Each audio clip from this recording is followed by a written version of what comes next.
उस मैया कुंभरी के पास में खड़े होते हैं और कह रहे हैं कि मैया आज मैं तेरे नारायण को मान गया।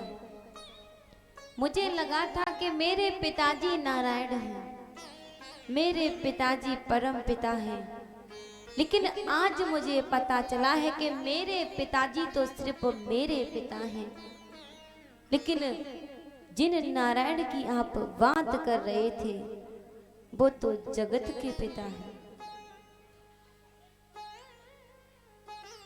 आज उस परम पिता नारायण ने इन बिल्ली के बच्चों को बचाया है।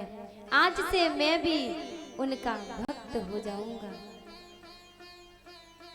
उसी समय से प्रहलाद नारायण नारायण का स्मरण करते हैं।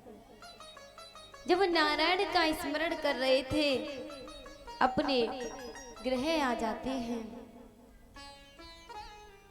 जब उनकी मैया ने देखा कि मेरा पुत्र प्रहलाद नारायण नारायण कर रहा है, जब वो मैया कयादू आती हैं और कहती हैं लाला तू नारायण का स्मरण मत कर, मुझे पता है तू उस परम पिता नारायण का स्मरण कर रहा है। अगर तेरे पिताजी को पता चल गया कि तू विष्णु भगवान का नाम ले रहा है तो तुझे वो जीवित नहीं छोड़ेंगे। अपने लाला को बहुत समझाती है मैया, लेकिन प्रहलाद की समझ में नहीं आती। प्रहलाद कहते हैं मैया जो नारायण उन बिल्ली के बच्चों को बचा सकता है वो नारायण मेरे प्राणों को भी बचा सकता है। माँ आपको नहीं पता, एक मैया कुंवरी ने अपने बर्तनों में एक बिल्ली के बच्चों को दबा दिया था, गलती से दब गए थे। उस नारायण ने उन बिल्ली के बच्चों को उन बर्तनों में से जीवित निकाल दिया। उस मैया की भक्ति में इतनी शक्ति थी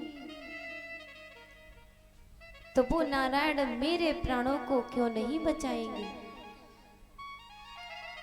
मैं भी अब से विष्णु भगवान का भजन करूंगा, नारायण का भजन करूंगा।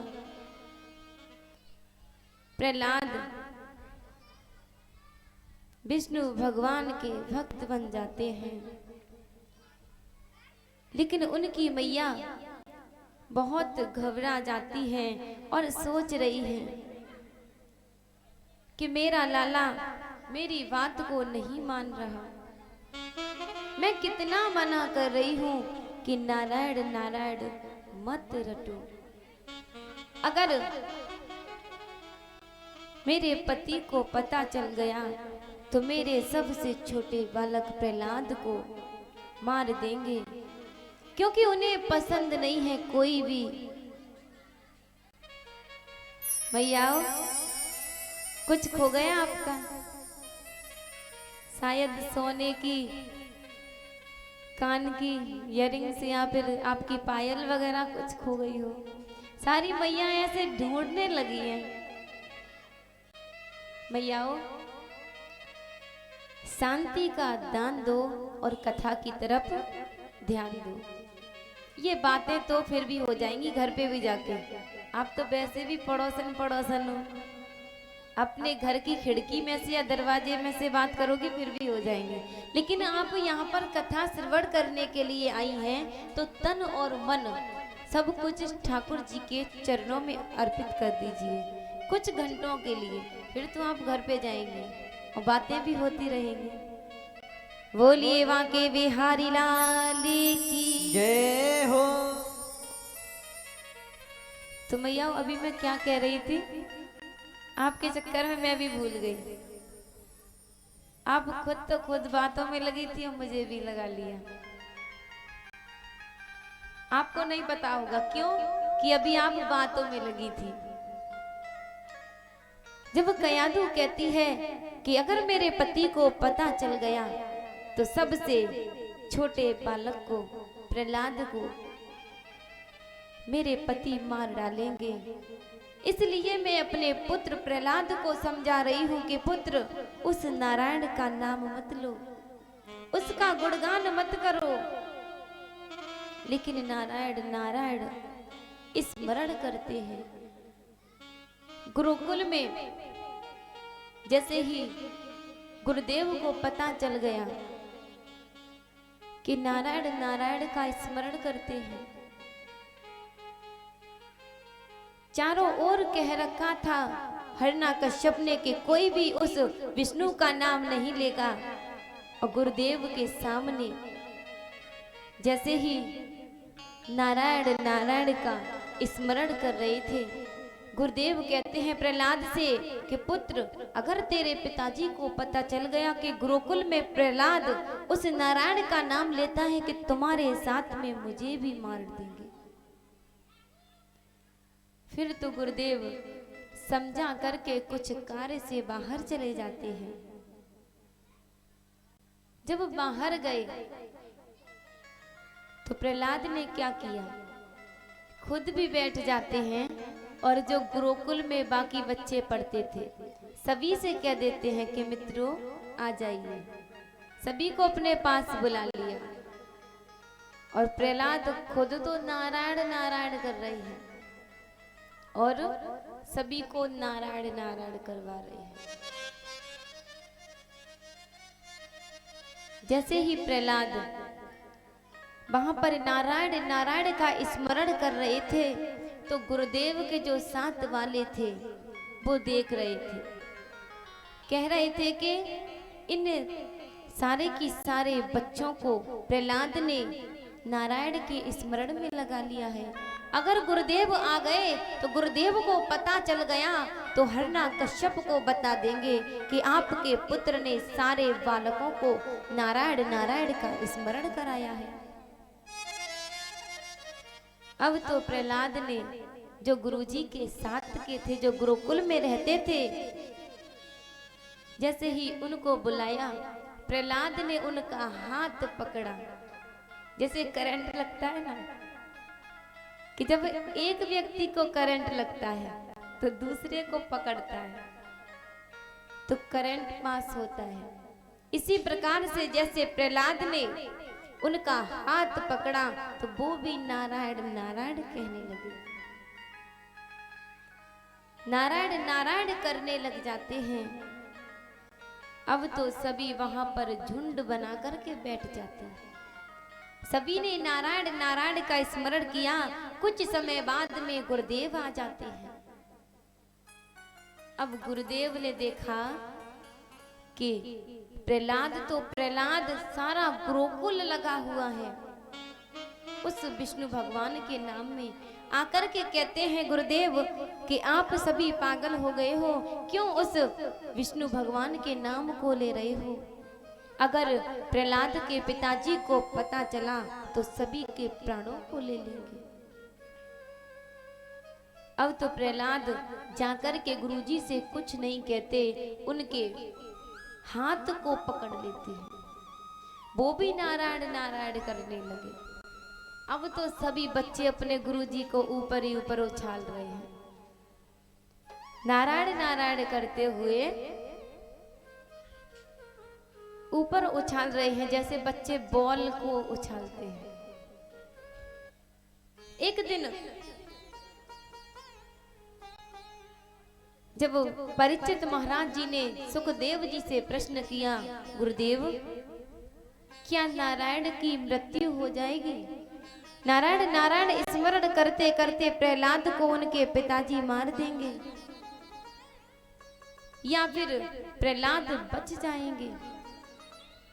जब सुखदेव महाराज कहते हैं कि हे राजन परीक्षित, उसी समय हिरण्यकश्यप सोच रहे हैं कि मुझे जाकर के देखना चाहिए मेरा पुत्र कैसी शिक्षा प्राप्त कर रहा है। गुरुकुल में जाकर के देखना चाहिए। जब हिरण्यकश्यप वहां पर आते हैं। आकर के देखा कि प्रहलाद भी, गुरुजी भी और सारे बालक नारायण नारायण का स्मरण कर रहे थे। जैसे ही हिरण्यकश्यप आते हैं और क्रोधित हो जाते हैं, आकर के प्रहलाद को वहां से पकड़ के अपने महल की ओर ले जाते हैं। जब महल की ओर ले गए और उससे कहते हैं कि क्यों प्रहलाद, आज तो तुम कौन से नारायण का नाम ले रहे थे, तुम मेरा नाम ले रहे थे। क्योंकि हिरण्यकश्यप को पता था कि यहाँ पर सिर्फ नारायण मुझे माना जाता है। हिरण्यकश्यप प्रहलाद से प्रश्न करते हैं कि पुत्र, आप मेरा नाम ले रहे थे। उसी वक्त नन्हे से प्रहलाद कहते हैं, पिताजी मैं आपका नाम नहीं ले रहा था, आप नारायण कहाँ हो, आप तो मेरे पिताजी हो। मैं उस नारायण का नाम ले रहा था जो जगत का पिता है, उस नारायण का नाम ले रहा था जिसने इस सारे संसार को जना है, ये संसार बनाया है। मैं उस नारायण का नाम ले रहा था। इतनी प्रहलाद की बातों को सुन करके हिरण्यकश्यप कहते हैं, अपने लाला को अपने जांग पर बिठा लेते हैं, घोटू पर बिठा लेते हैं और कहते हैं, लाला तुझसे ये किसने कहा कि मैं नारायण नहीं, तुझसे ये किसने कहा कि मैं भगवान नहीं हूं। ये सब मेरा नाम लेते हैं। तुझसे ये किसने कहा कि विष्णु भगवान परमात्मा है। फिर से प्रहलाद कहते हैं, पिताजी मैंने आपसे पहले भी कहा था कि आप कोई भगवान नहीं हो, कोई परमात्मा नहीं हो, परम पिता परमेश्वर विष्णु भगवान है। उसी वक्त हिरण्यकश्यप अपने पुत्र को गोद से नीचे फेंक देते हैं। जब गोद से नीचे प्रहलाद को फेंक दिया, प्रहलाद पृथ्वी पर गिर जाते हैं और हिरण्यकश्यप कहते हैं अपने सैनिकों को बुला करके कि प्रहलाद को पकड़ के ले जाइए गुरु संडा उम्रक के पास में और जाकर के उनसे कहिए इन्हें झूठ बोलना सिखाएं, इन्हें राक्षस बनना सिखाएं, अत्याचार करना सिखाएं। गुरु संडा उम्रक के पास में जब सैनिक ले गए, लेकिन वहां पर गुरुदेव संडा उम्रक उनको राक्षस बनाने की तैयारी कर रहे हैं। माताओं, राक्षस किसे कहते हैं? दैत्य। दैत्य कहते हैं, जैसे हम राक्षस कहते हैं। राक्षस और दैत्य एक ही होता है। तो राक्षस वो नहीं होता जिसके सिर पे सींग हो, बड़े बड़े दांत हो, उनसे राक्षस नहीं कहा जाता। राक्षस आज भी है यहाँ पर जो मदरा पान करते हैं। मदरा पान मतलब मांस, मदरा, शराब, ये सब। आपने पहले भी सुना होगा कि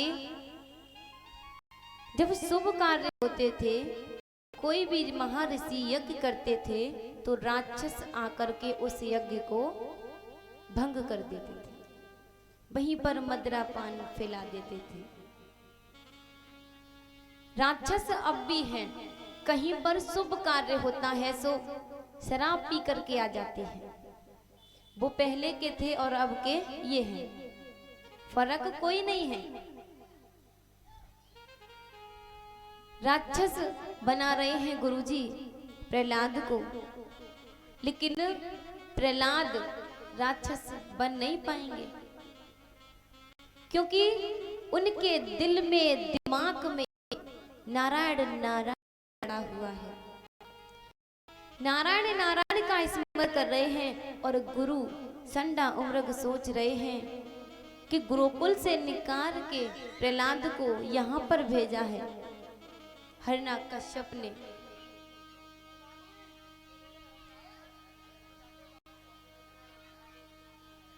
जैसे ही गुरुजी सोच रहे हैं कि यहाँ पे भी प्रहलाद, गुरुजी कह रहे हैं प्रहलाद तुम बिल्कुल भी नारायण का नाम मत लेना, बिल्कुल भी नाम मत लेना। अगर तुम्हारे पिताजी को पता चल गया तो अब की बार तो तुम्हारे प्राणों को ले लेंगे, आपके प्राणों को ले लेंगे, क्योंकि तुमने गुरुकुल में यही बोला था, नारायण का स्मरण किया था और आप यहाँ पर भी नारायण का स्मरण कर रहे हैं। गुरुजी बहुत समझाते हैं, लेकिन वहां भी हिरण्यकश्यप को पता चल जाता है कि मेरा पुत्र अभी भी उस नारायण के नाम को ले रहा है। जब वहां से भी प्रहलाद को हिरण्यकश्यप हाथ पकड़ के ले जाते हैं और एक कारागार में डाल देते हैं, एक बंद कमरे में डाल दिया प्रहलाद को। ना ही उन्हें भोजन मिलता है, ना ही जल मिलता है, उन्हें कुछ भी नहीं मिलता।